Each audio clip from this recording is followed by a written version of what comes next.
just I've been, working in this field for my whole life, and I have validation after validation after validation that spontaneous healing is real, remote viewing is real, UFOs are real, extraterrestrial contact is real. All of this is real to so many people. Is it possible that we're all crazy, right? So, from based on all of that validation, when I do these conferences, Alexis, so with History Channel, speaking of which, I'm in a room, there's 3,000 people. We're talking about abductions, people coming in contact with some sort of extraterrestrial energy, and or craft or UFOs, and people are in tears. Right now on Higher Journeys with Alexis Brooks. Well, it's been a long time coming, journeyers. A couple of things have been a long time coming. First of all, you may know that I have not recorded for several weeks now, maybe even close to 4 weeks, Caroline Cory, because yours truly was filming for the History Channel. The proof is out there. We're coming up with season 3. So it was a pleasure to get that under our belt. And I might add, and you can see who's on the screen with me, Caroline Cory is back, and I would call her a network television mate as well. You probably know Caroline with her great contribution to the History Channel, specifically Ancient Aliens. So keeping it going, girl. And I am so glad to have you here today to talk about yet another I'm going to say it, guys, kick ass film called A Tear in the Sky, A Tear in the Sky. We're going to get into the film, Caroline Cory, but what I was saying, everybody, to Caroline offline before we got started, obviously we want to really dig into what's made this film, like her others, so brilliant, but different this time. But I have to say, if y'all don't know, we got a lot going on in the UFO/UAP community, culture, discussion, public discourse right now. I'm going to say this right off the bat because we're going to talk about it. We got 2 major developments, one that has happened and one that is about to commence. The first one being, let's call it a data dump, 1,500 plus pages of information based on a FOIA request that was actually applied for by The Sun, a British tabloid, the US version of The Sun. In fact, we're going to put a link to a couple of articles with reference to that. They filed this FOIA request, Caroline, I know you know, back in 2017 when the lid blew off the proverbial can, if you will, the tin on the Nimitz, the Tic Tac UFO, and the fact that the Pentagon had in fact been secretly conducting a pretty comprehensive program into the legitimacy of UFO and UAP. Well, 4 years hence, the FOIA request was granted, and over, I believe, close to 1,600 pages of documents have been released. Not to us. I don't think, Caroline, maybe you can clarify. I know that the Sun got the information, the answer to their FOIA with this documentation. But here's the kicker, guys. In the documentation, of course, it highlights the myriad of UFO, UAP reports that have been documented and that the Pentagon was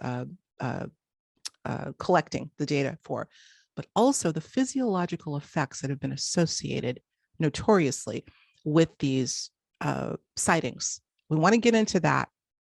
And I know I'm doing a lot of talking, but I want to level set for everybody. And then I'm going to let Caroline talk. The second is something that's upcoming, I believe, on the 17th, if I'm not mistaken, of May. We're recording here on the 12th of May, of a hearing that will be conducted by Congress. It's an open hearing into the UFO UAP. They want to start to collate more information, not just gathering it sort of ad hoc, but really putting it together and coming up with a plan to really, really dig deep into all of this. So, okay, I think I got everything on the table. And we're going to talk about A Tear in the Sky and why it's all relevant right now. So, got that out of the way. Thanks for indulging me, guys.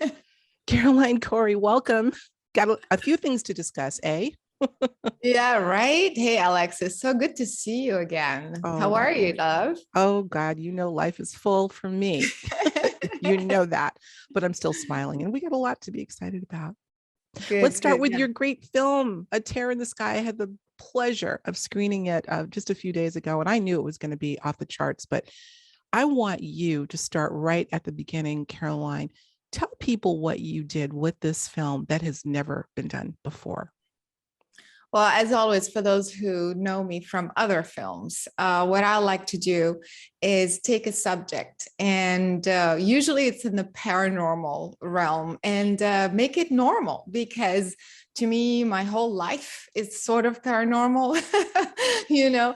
And but just I've been, working in this field for my whole life, and I have validation after validation after validation that spontaneous healing is real, remote viewing is real, UFOs are real, extraterrestrial contact is real. All of this is real to so many people. Is it possible that we're all crazy, right? So, from based on all of that validation, when I do these conferences, Alexis, so with History Channel, speaking of which, I'm in the room, there's 3,000 people.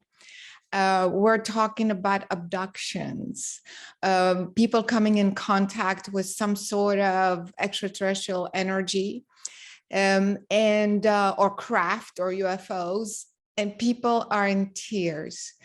Nobody leaves the room. It's pretty much like just me and maybe Linda, or a couple of other people on a panel, or I'm just lecturing.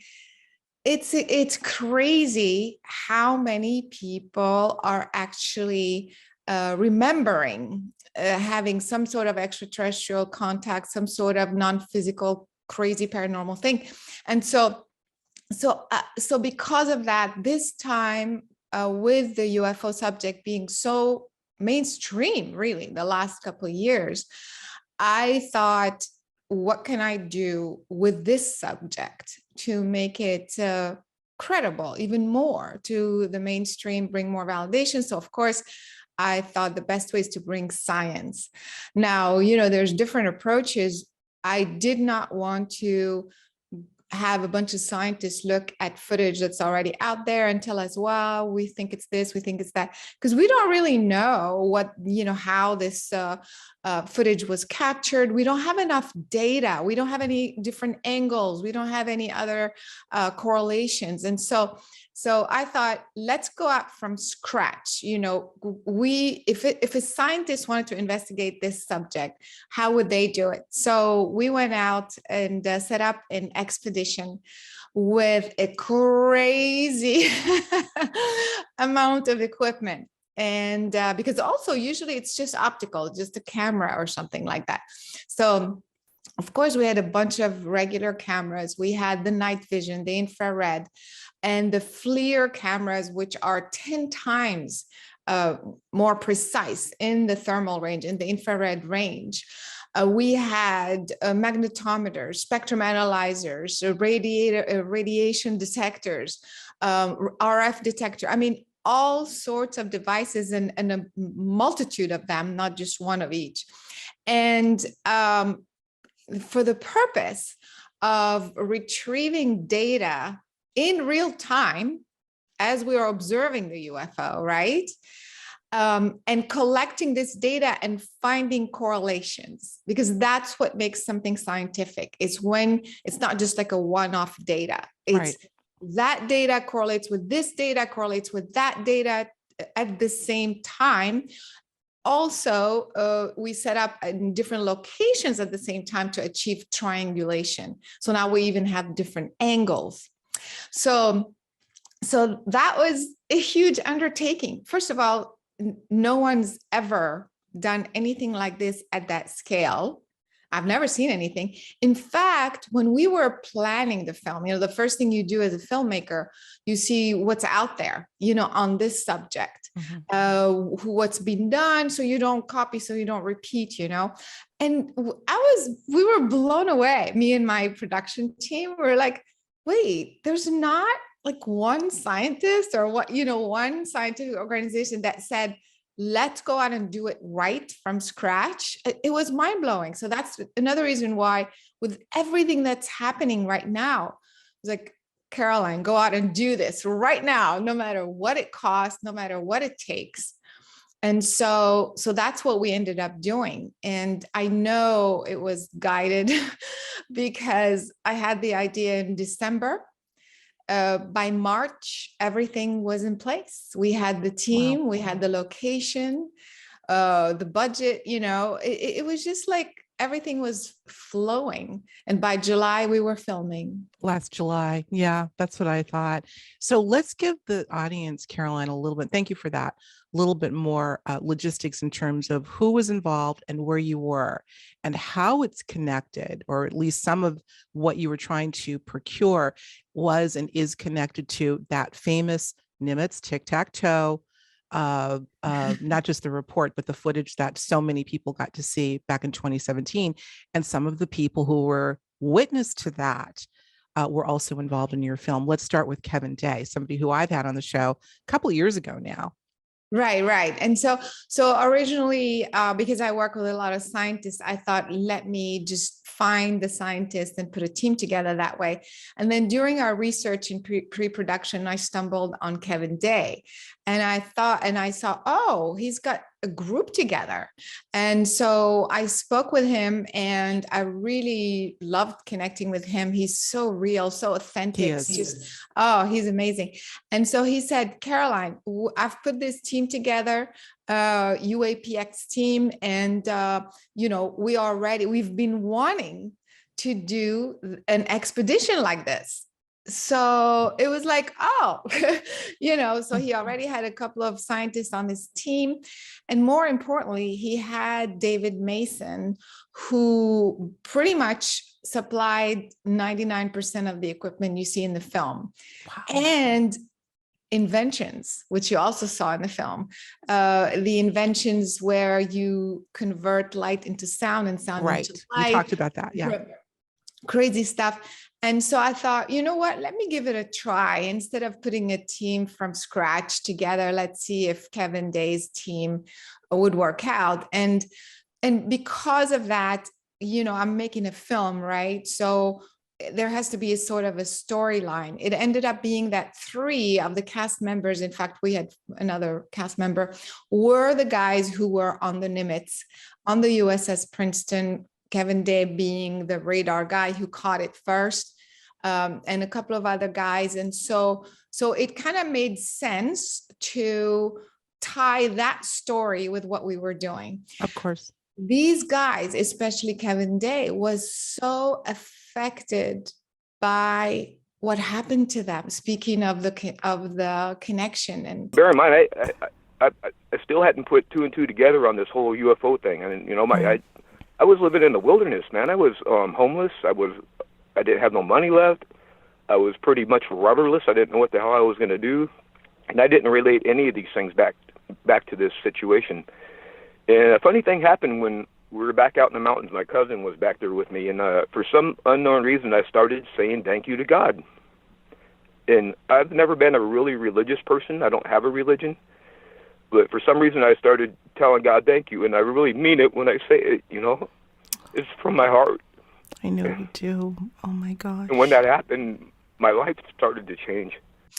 And so that I had to integrate it. I had to weave it in. I had to weave in the human story.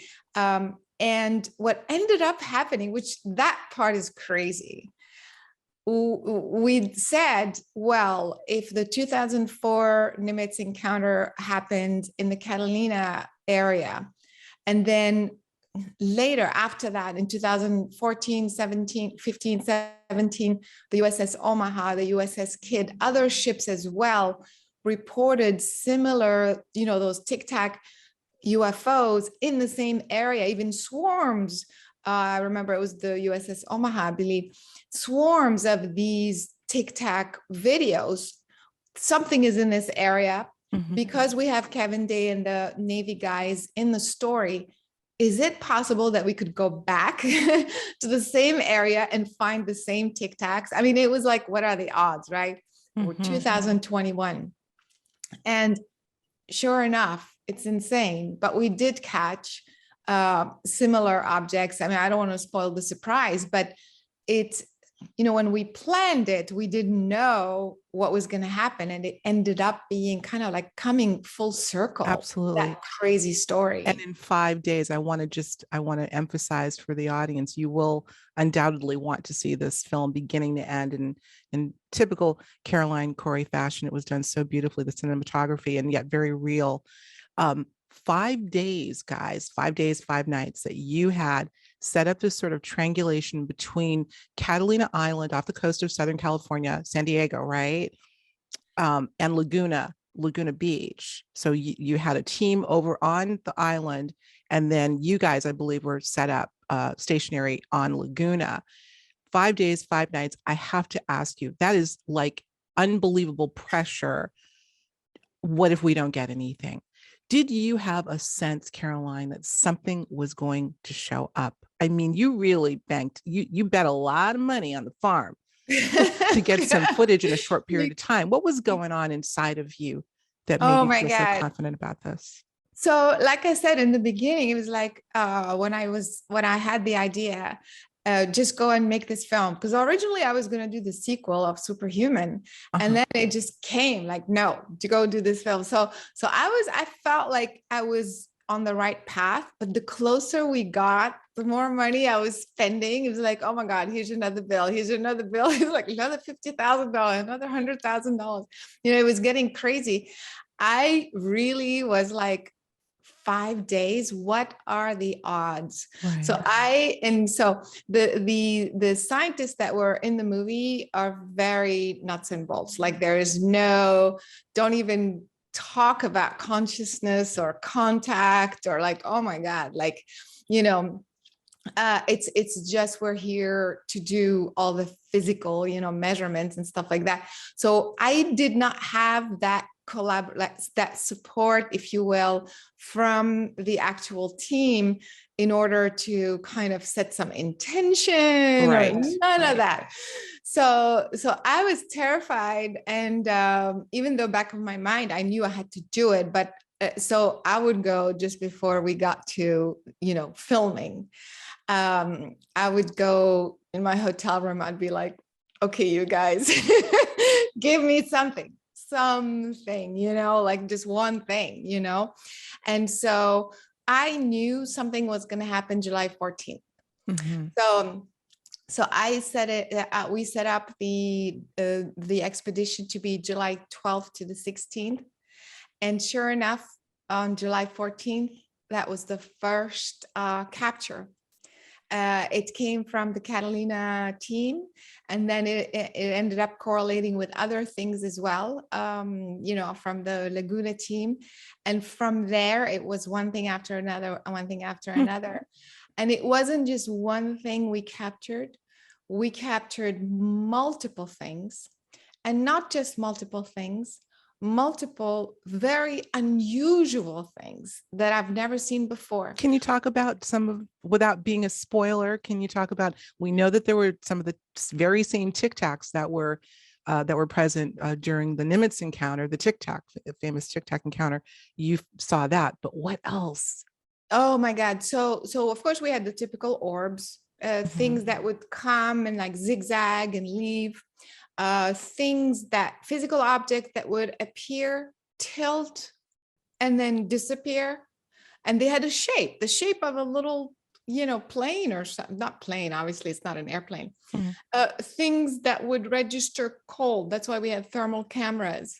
And so, yeah, when an object is flying with a propulsion system, technically it's hot. So when you register an object that's cold, there is something anomalous there. Crazy correlations, objects that are flying against the wind with Tic Tac like shape, and of course at the very end, Do you I don't want to spoil it? It's kind of in the trailer. Okay, it is kind of in the trailer. I'll give you a hint. it is where the title of the film is derived from. We got to go there a little bit. I know you talked about it in another interview, so maybe we'll get to it toward the end. But yeah, you saw a lot. You talk about the cold, the measurement of cold temperatures showing or intimating that there was something anomalous going on. And oftentimes we hear also in classic hauntings, as an example, or where a lot of poltergeist activity is going on inside of a structure or a home, that too will tend to register cold temperatures. People will feel areas of intense cold, and invariably something anomalous or paranormal is going on. Did you think about that with that particular measurement? Yeah, but it's a different dynamic because this is you're on the earth in a physical structure, but there you're flying. You're True. flying. There's a propulsion system. So like the thermodynamic, I mean, it's a whole different. I don't think you Right. can compare both things.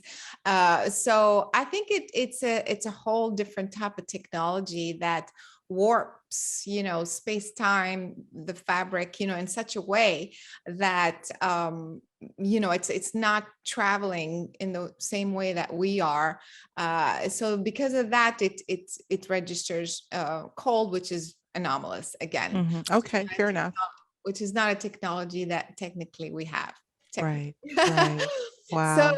so yeah, and then at the end, this anomaly that we found, which is again insane, like as a sort of an opening and closing, revealing actual physical objects. We measured them, and again, as a side note, to repeat and to remind the listeners that we are dealing with nuts and bolts scientists here. It's not like this guy in his garage looking up and saying, oh, I think it's a wormhole. And no, Mm-hmm. these guys are going to study and look at the data and like over and over and say, maybe it's this, maybe it's radiation, maybe it's solar this, maybe it's that, and check with other organizations. For maybe NASA picked up on something, maybe Fermi picked up on, that's the type of analysis that these guys were going through. Sure.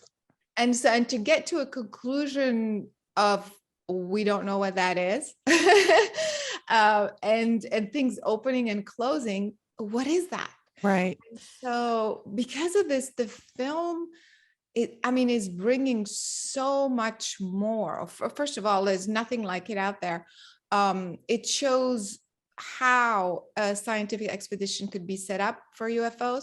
It shows what we went through, and it shows the amount and the variety of things we're able to capture. And then I guess we added more to the story, Mm-hmm. So we're onto something massive, I think, with this. You're onto something massive. And so for that, I have to ask this question. You mentioned some of the other organizations like NASA that routinely try to procure information in this regard. And no doubt this type of studying is going up exponentially with what's going on.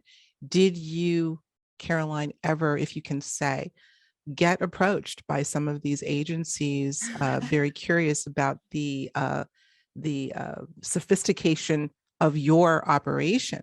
Did you get any bite from anyone? Anybody curious by chance? Well, yeah, there's some scientists who've been emailing, asking more questions. Can you give us details? Because, don't forget, I'm making a film here. This is not a PowerPoint, presentation. Right. At a science conference where you explain the physics, the mathematical, blah, blah. Nobody's going to watch that. And I'm making this film for not just the UFO folks, but for the mainstream. Mm-hmm. Like, hey, so there's enough scientific details to explain that this is an anomalous event, and then there's going to be more explanations in the present. So all this to say that there are some scientists who have been asking more questions, but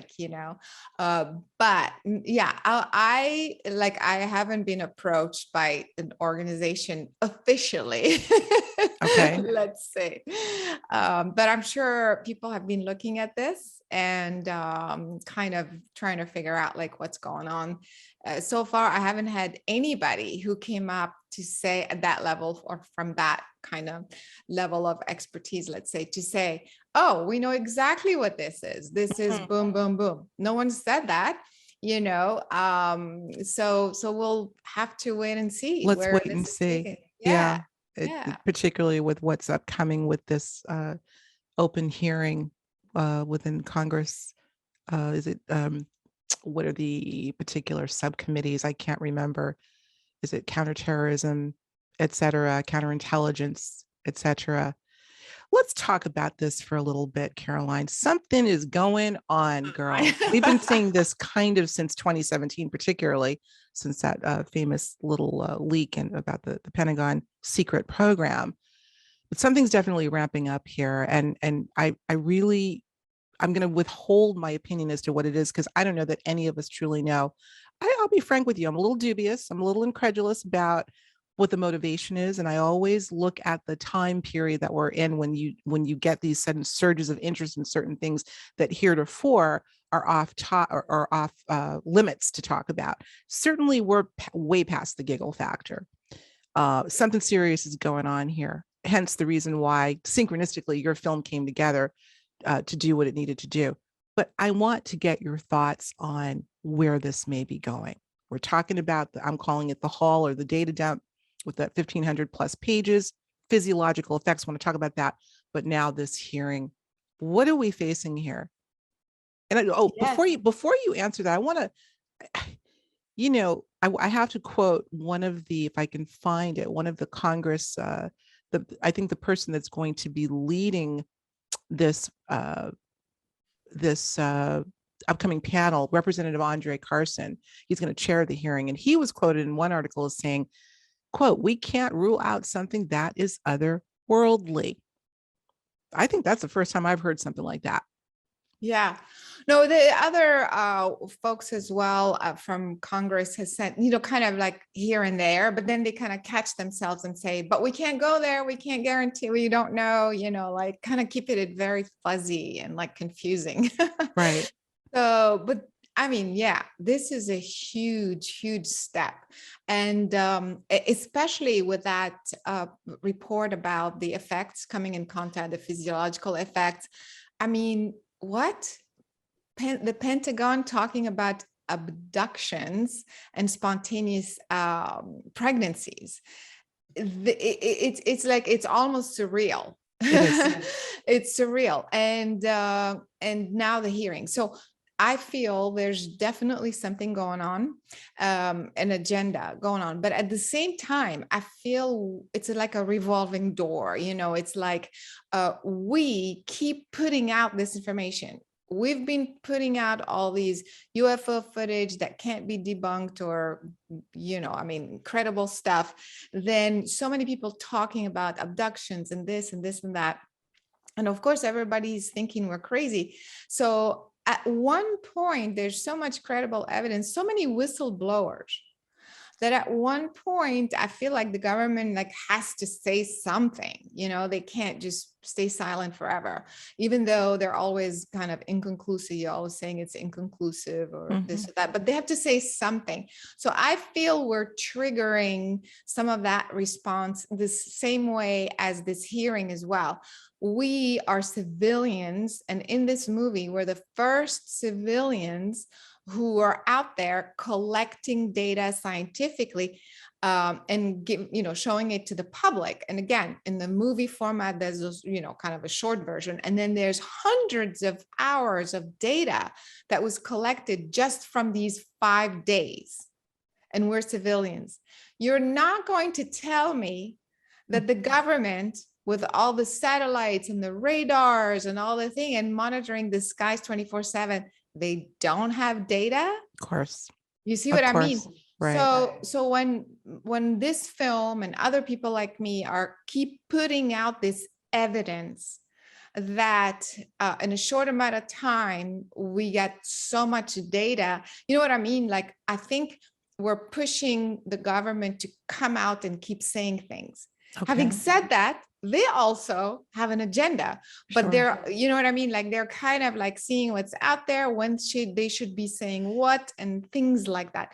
So this is to remind the people, I'm doing my part in terms of putting out in you know, on a platform, um, in a medium such as film, but everybody that keeps putting out credible information out there, we are definitely triggering this disclosure. Does that make sense? So, Absolutely.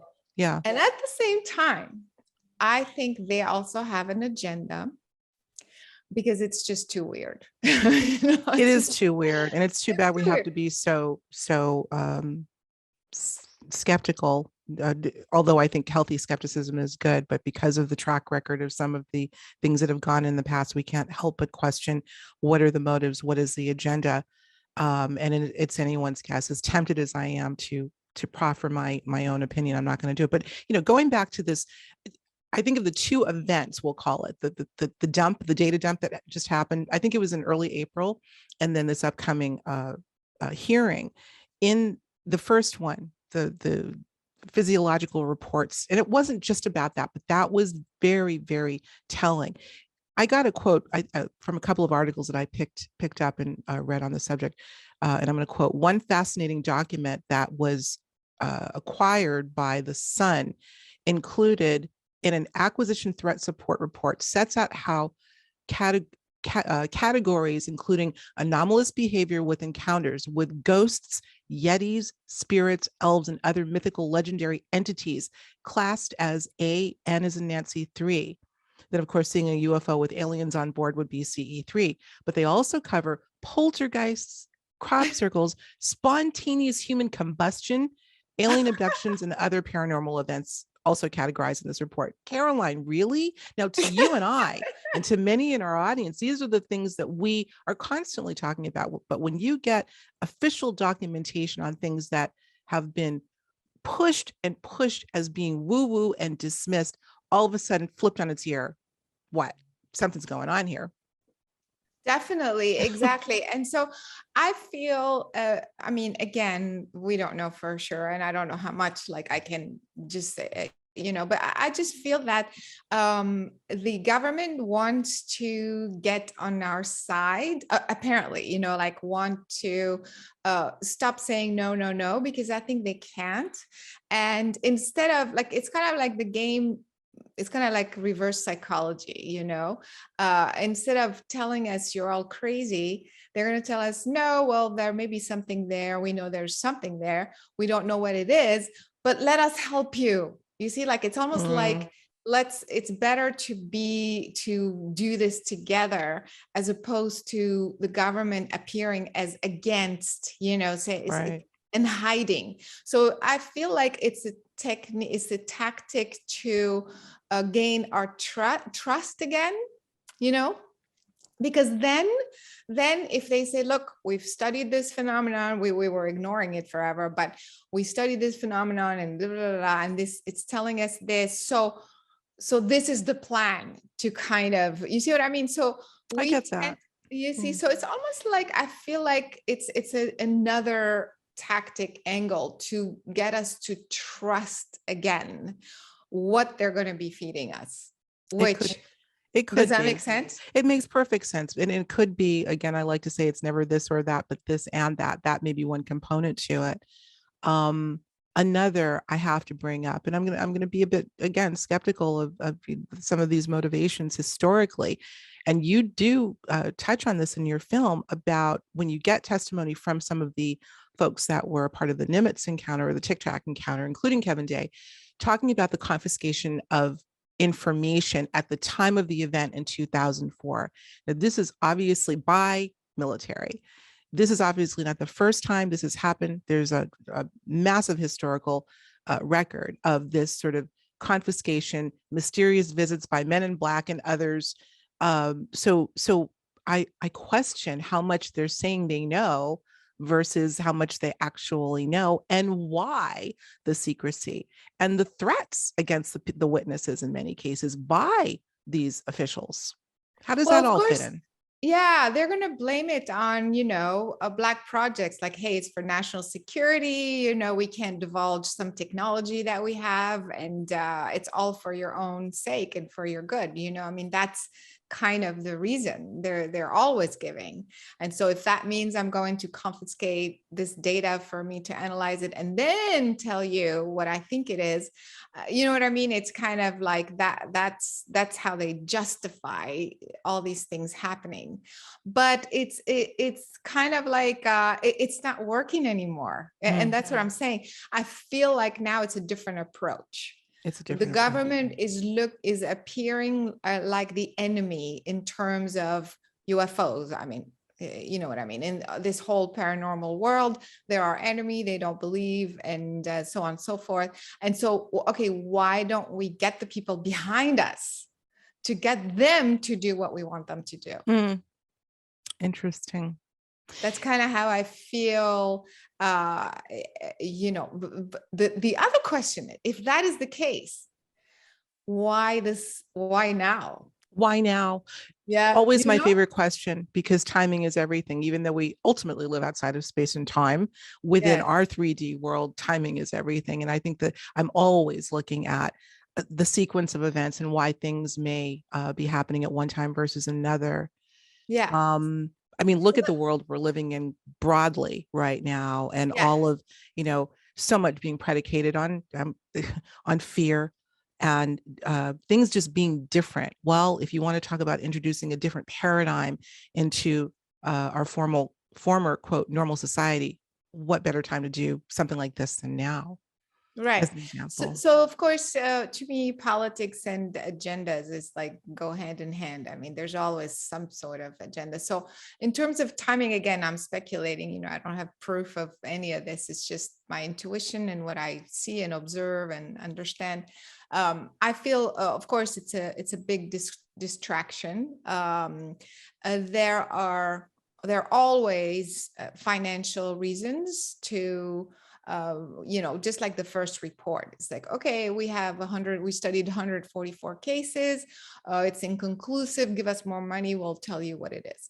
And so there's always some sort of financial reason for gain for military purposes, not just planetary from country to country, but also threats from elsewhere. Mm-hmm. So that actually has been in the work for a long time, actually, but now I feel like it's needing more attention. So that's the reason why I feel there's that agenda going on politically. But on the outside, it feels the timing has to do with distraction, with the planning, like the pandemic. It's almost like the pandemic thing was a huge deal. Like that was it. I already talked about that.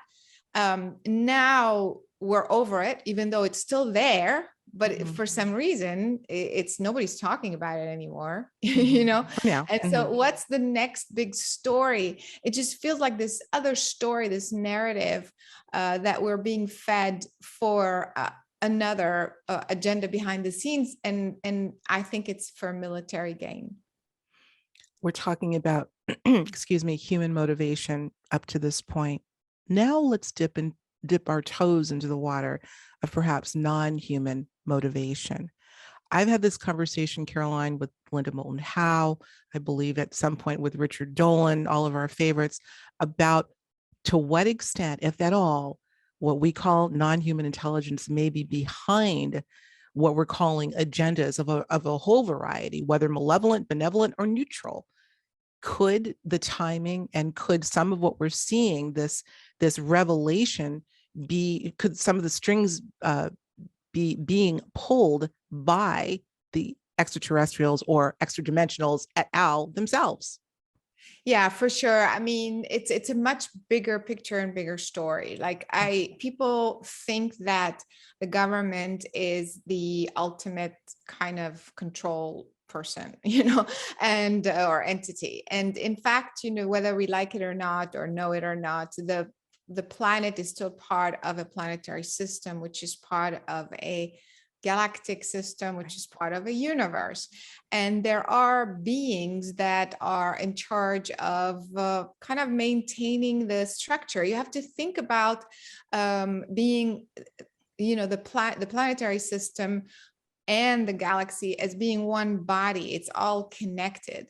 So for example, if something is happening with your body, is your hand breaks or something happened, or your liver breaks down and it's not functioning, the body, because it's all connected, it's one system, the body is going to trigger a sort of response, and it's an immediate response. It's not even after the fact. As soon as there is a malfunction, the body responds by the immune system of the body is going to trigger whatever chemical reaction or to try to repair that organ, if you will.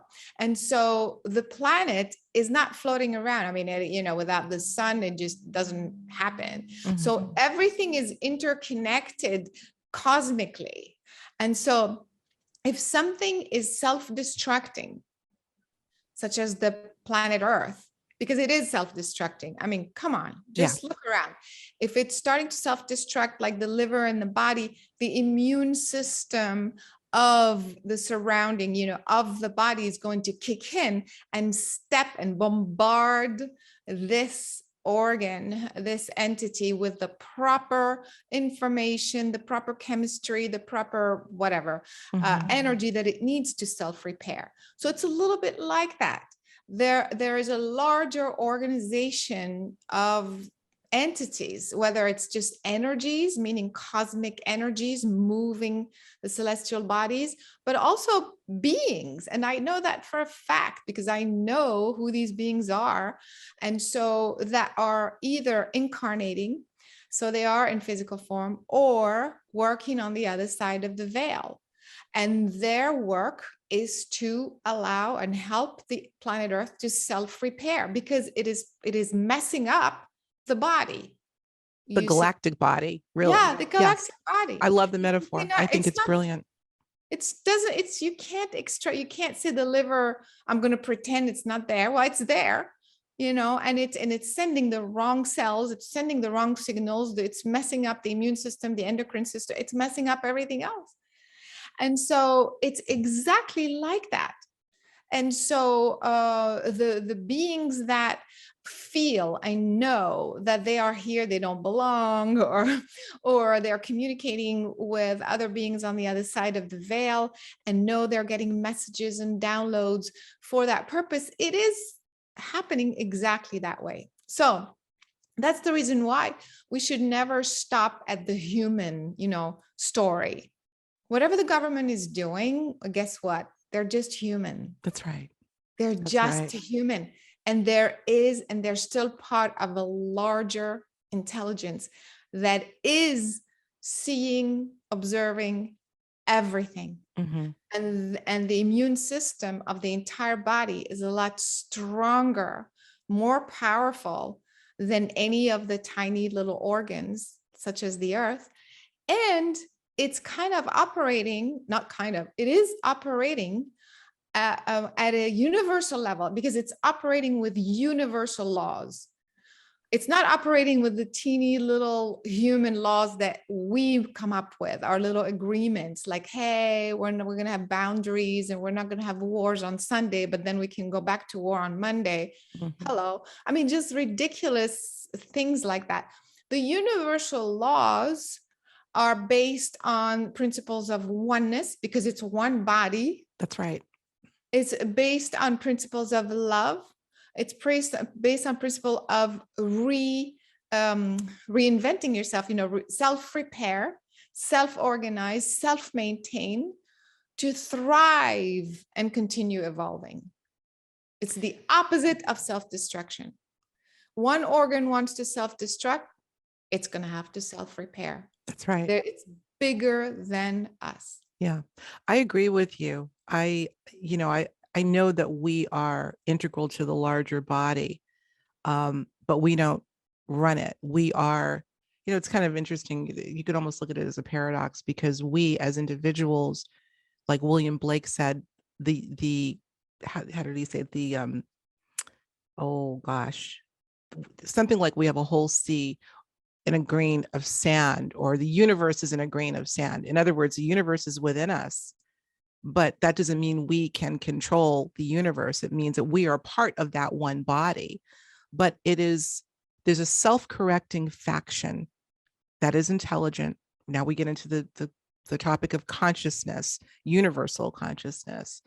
And if that overarching consciousness is seeing an area of the larger body that is compromised, it will move into self-correction mode. Now, a lot of people might argue that that has to do with what about the non-interference factor in all of this? I don't know if I would look at that in the same way. What are your thoughts on that? Or in free terms of, will, or free or will. free will? Yeah, people are going to say, oh, well, they can create their reality. Yes, but so there's two kind of levels of that. You still have a free will, but what happens is that part of your free will when you incarnate is to also participate in the collective consciousness, because we are, I mean, whether we like it or not, you can't kind of cut reality around you and say, I'm separate from reality. As soon as you're incarnated in a human body, you're part of the collective human consciousness. So everything that you do is contributing this way or that way. So you still have free will to do what you want. You want to go kill 25 people, you have the free will to do that. And you want to go and do good and whatever, help, whatever, something, help erase poverty on the planet, you can go and do that. So there's still this free will. But what happens is that your higher consciousness, before you came in, before you were ever incarnated, I'm not talking about past lives, I'm talking about your original essence. Everyone originated with a pure divine essence that has within it the universal principles. So before this free will, this human free will, you are universal consciousness that is universal principles, which, as we said, it's self-repair, self-heal, self-correct, love, freedom, and thriving and evolving. So you were that, because you're a part of the universe, whether we like it or not. And then you came in and then you changed your mind. You said, well, now I want to self-destruct. I want to kill a bunch of people, So what happens is that there's this dichotomy, one part of you still has the free will, but the larger you is not severed from you, because that's the real you. And so what happens is it's going to be a tug of war, so to speak. That's why people are struggling, because they're creating, I'm not saying everybody's going to go kill people, but I mean, they're creating their reality based on self-destruction, getting into codependency, drugs, or whatever, any sort of self-destructive behavior, which goes against their real true self. And that's why people suffer. Right. So the minute they align their human free will with their higher consciousness free will, boom, first of all, everything unfolds in their life, because then you're in alignment. It's like a Russian doll, like the smaller you is perfectly aligned with the larger you, which is perfectly aligned with the planetary you, which is perfectly aligned with the universal, galactic you and the universal you. So everything is in perfect alignment. It's the same divine principles from up there down to here, and from down here up to there, and everything starts to flow. So yes. Wow. I don't know that I've ever heard you articulate in such a lucid, I mean, you're very good at what you do, and you're so expansive in terms of your understanding and distilling, but you've really hit the nail on the head, my friend. I appreciate that. I want to talk more about the film, but we're winding down. I think the best thing to do is for y'all to go see the film, and we're still right at the launch. This opened May 5th or 3rd, was it? May 3rd? Yeah, May 3rd. It just opened. So it's and very it's doing fresh. Fantastic. You're already breaking some records, I've heard. So yes. Yeah. Well, tell us, obviously, we want to know where we can get it. And I believe there are a few places, but where's the best touch point for people to get the film? You can see the trailer as well. We'll have a link. I was going to show the trailer, but I think I'm going to leave that for you because we've had such a full conversation. We'll leave a link for the trailer, but also where can people get the film on demand? Yeah, the best way is probably Amazon or iTunes. Probably Amazon is easier, but they can also, because different people have different platforms. So go to iterranthesky.com, Mhm. and then you'll see a link, watch now, and you'll see a bunch of other platforms as well. Excellent. Microsoft Voodoo, Apple TV, and things like that. So they can Oh, choose. But we would love congratulations. it if people like watch it, if they want to, if they love it and if they see the value, if they can support by leaving reviews, because then that helps other people say, you know, the mainstream that just stumbles on it and Mhm. they see it. So then it encouraged more and more people to watch it. Absolutely. Please do. And you'll want to, and a good one at that, because you just do a stellar job. And it's one of those things, guys, I will say that it's not airy fairy, not that she would ever do that sort of thing, but you've got that side to you that's very consciousness and experientially focused. This is about the science, but the way it's presented, scientist or layperson alike is really going to appreciate the credibility that you just bring to this very, very even bigger subject than has been presented heretofore. It's just huge. And I can't get over the timing of this film coming out. So go see A Terror in the Sky. Oh, one thing we didn't do, you said you were going to give a little hint as to why it's called A Terror in the Sky, or did you? Oh, yeah, that's so funny. No, actually, I called the film A Terror in the Sky 2 years ago when I first had the idea. And the reason being, I believe there are those nodes, you know, within the magnetic field around the planet that are basically charged energy. Like the magnetic field gets so concentrated there that you can warp the fabric of space-time, you can bend light, you know.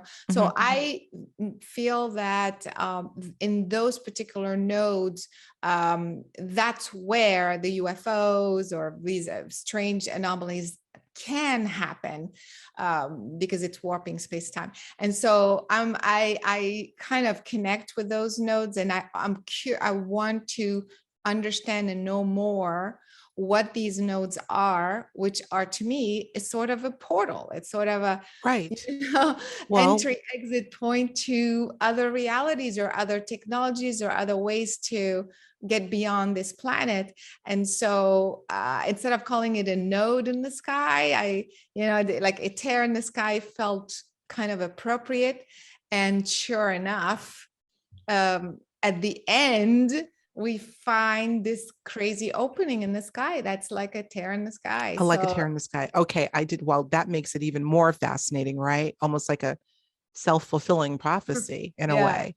Really? Oh my gosh. Well, that I did not know that. I yes, thought for sure, because I believe you refer to this anomaly in the sky that literally looked like a portal or a wormhole. yeah. This is, you got to see this film, you guys, and you'll see this footage for yourself. That's where I thought the title was derived from, but I'm still going to stick with that because I think you had a premonition or a precog that told you, even though you had a different justification for it, it showed you at the very end, yes, this is about a tear in the sky and more and much more, guys. So Caroline Cory, oh my God, you did it again, girl. You did it again. Go see all of Caroline's films. They're fantastic. But go see this one first and keep up with us on Higher Journeys, because of course we're going to be covering more on the UFO/UAP/experiential, which to me is the most important, always will be part of this big story. Things are about to change and quick. We're not going to stop here, though. We're gonna stop the episode right now, but we're going over, you know where we're going. We're going to Patreon, where we're going to talk a bit more about this, the implications for what's going on right now, what we have been calling for so long, official disclosure. How will this affect mass consciousness, Caroline? Let's talk about that, shall we? Come on over to Patreon, join us for another segment on the after show portion. And of course, it's a great way to support Higher Journeys. So we hope to see you there. Caroline Cory, Again, my dear, you are a blessing to all of us. Thanks for all your great work. Thank you so much. And so are you, my dear. Thank you. God bless you, and God bless you, journeyers. We'll see you next time on Higher Journeys. Take care. If you enjoyed this episode, be sure to watch what's next, plus more to explore. And don't forget to subscribe to Higher Journeys.